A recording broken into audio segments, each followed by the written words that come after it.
A day in my life in Canada. Hi guys, so for today is we're going to Willowbrook. So yun yung mall dito sa may Langley.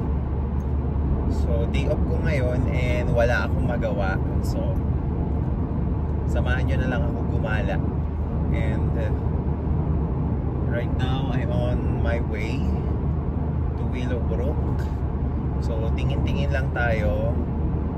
Tingin-tingin lang kasi nagtitipid tayo ngayon, huwag tayong gumastos kasi alam mo na may upcoming trip tayo. So guys, see you later. Guys, so we're here na sa Langley and itatry kong i-vlog yung gala ko today. So yan lang ang gagawin natin. So since na boboring ako, so pupunta lang tayo dito sa may TNT and sa Willowbrook, dito to sa may Langley. So titingin-tingin lang tayo and may bibilin din ako mga bread from TNT kasi masarap yung bread nila dyan. So see you later. Guys, we're here na. So ito yung TNT. So yan siya. So isa siya dito sa malaking Asian store dito sa Langley.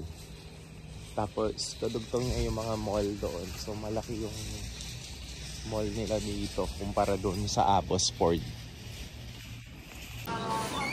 Dito na tayo guys sa Langley.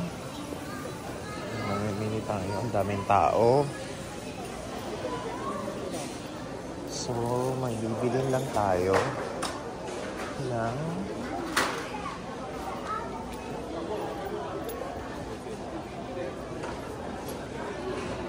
oh my God, ang daming tao.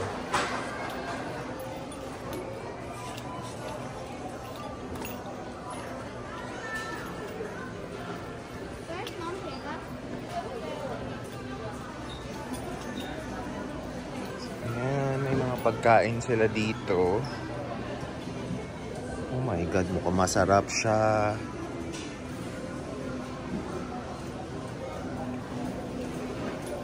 Pero ito yung bet ko.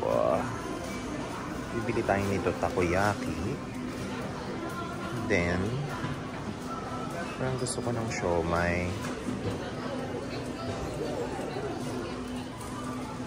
Then kukuha tayo nitong milk tea. So, I don't know. Kukunin natin. So, yan nga guys. Meron dyan mga spring rolls. And yung favorite ko dyan talaga is yung spring rolls na meron siyang pork and shrimp. Sobrang sarap. And then, yung siopaw din ang sarap dyan.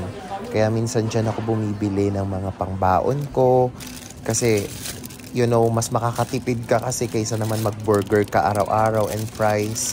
And usually, that's a really popular foods here actually. Yun lang yung pinakamadaling bilhin dito. And wala naman tayong time para magluto pa ng pagkain natin minsan.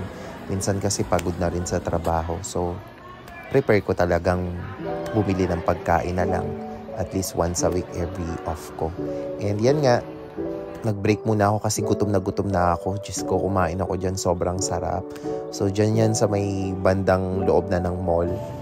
And, yan, nag-coffee muna tayo. And, yeah.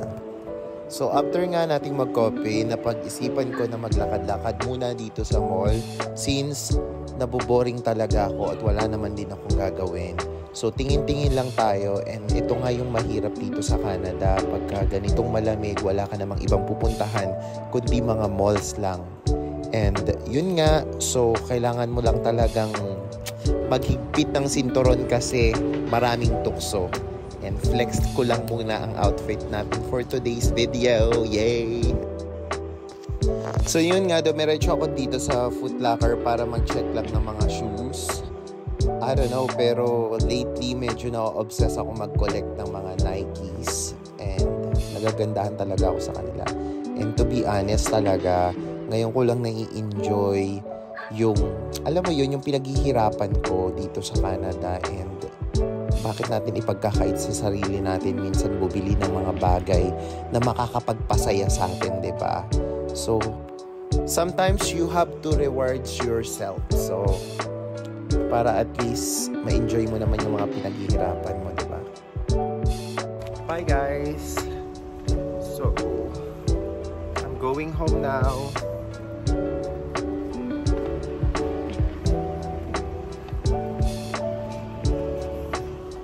Guys, that's all for this video. Thank you for watching. Bye!